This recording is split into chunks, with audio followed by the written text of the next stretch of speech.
Ma? Ma? Kaya si Mama? Dito kaya si Mama? Oh, Ma, diyan ka pala. O nak, gising ka na pala. Kumain ka na ba? Opo, Ma, tapos ko lang kumain. Mukhang malungkot ka na naman, Ma. Hindi nak, nagpapahinga ako dito katapos ko lang kasi magdilig ng halaman. Wala ko pa naman, Ma, iniisip ko pala si Papa. Kaya mo, dito naman ako eh. Nak, maraming salamat ha. At least nandyan ka, nawawala yung pagod at lungkot ko. Mama talaga ang drama. O paano, Ma, mag-aasikaso na ako. May iwan muna kita dito. O sige nak. Nak, nasan ka? Bakit, Ma? Punta ka muna sa garden, kuha ka ng gulay. Isasawag ko dito. Sige po, Ma.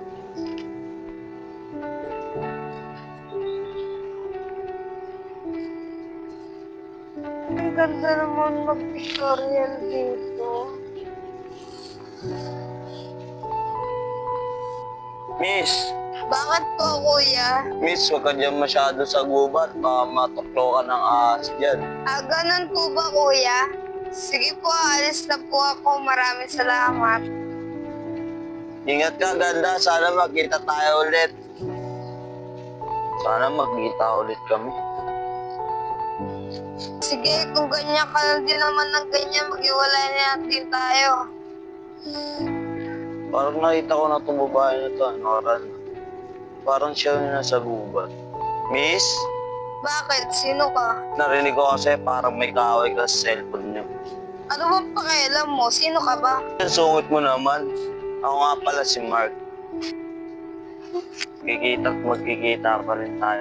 Pang buhay to, ayoko na magmahal.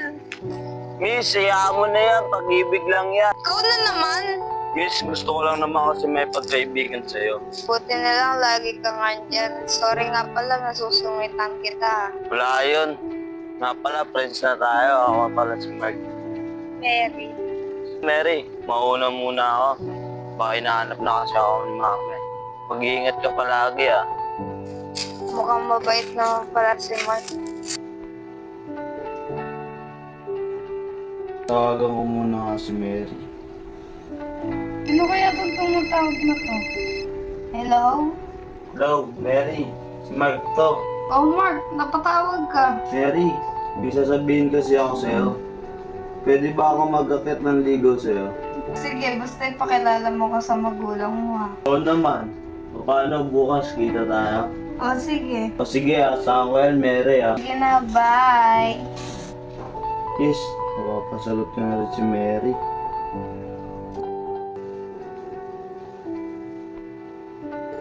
Ma, may pupuntahan lang ako ah. Saan ka naman pupunta?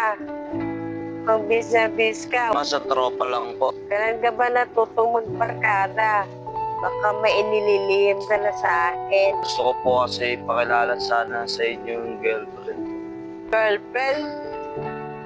Di ba nag-promise ka sa akin hindi ka mag-girlfriend? Naalala mo pa ba yun? Basta huwag ka muna mag-girlfriend. Promise, hindi mo na ako mag-girlfriend.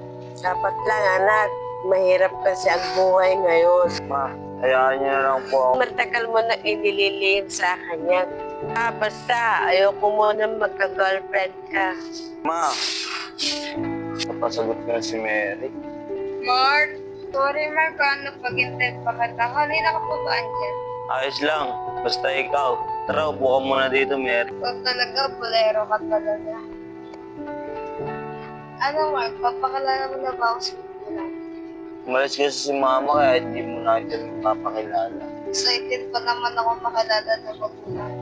Huwag kang mag-alala, Mary. May papakilala rin kita. Promise mo yan ah. Nga pala, Mary, ba't kailangan mo pa makilala mo? Gusto ko kasi legal tayo eh. Ayaw kasi mangyari yun dati. Bakit? Ano nangyari dati? Habang kwento, ayaw kasi na magulang ng boyfriend ko dati. Huwag kang mag-alala, mapapakilala rin yun sa magulang mo. O paano? Tara, kain muna tayo. Saan naman ni Mark? Excited ako mapakilala sa magulang niya. Mary, Oh, love. sorry lang ba? Natagalan ako ah. Halina ka pa ba dyan? Di naman, excited lang ako mapakilala sa magulang. Love, pasensya ka na. Sumama kasi. Bakit? Di rin ba ako gusto ng magulang mo? Love, hindi naman. Pwede ba sa susunod na araw na lang? Susunod na araw na naman, tagal-tagal na natin, di mo pa rin ako mapakilala. Love, sige ko lang ako. May papakilala rin kita kay mama. Lagi ka naman ganyan eh. Mas mabuti pa mag-iwalay na tayo kasi di mo ako mapakilala sa magulang mo. Ano naman ganyan? Alam naman ang mahal kita eh. Sige, kung mahal mo ako, ipakilala mo ko ngayon din sa magulang mo. Sige lang, papakilala na kita. Pero na. Dab, kinakabahan ako, baka hindi ako tanggap ng mama ko.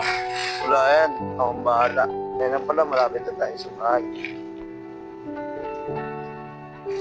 Ma, Yan ba ipapakilala mo sa pamilya natin? ma, huwag naman kayo ganyan sa girlfriend ko. Hindi ko gusto yung girlfriend mo. Ma, mabait naman si Mary. Magkakasundo rin po kayo niyan. Magkakasundo sa suot niya. Parang sa mo lang pinulot yan. Grabe naman po kayo. Kung hindi mo siya matanggap, alis na lang po kami dito.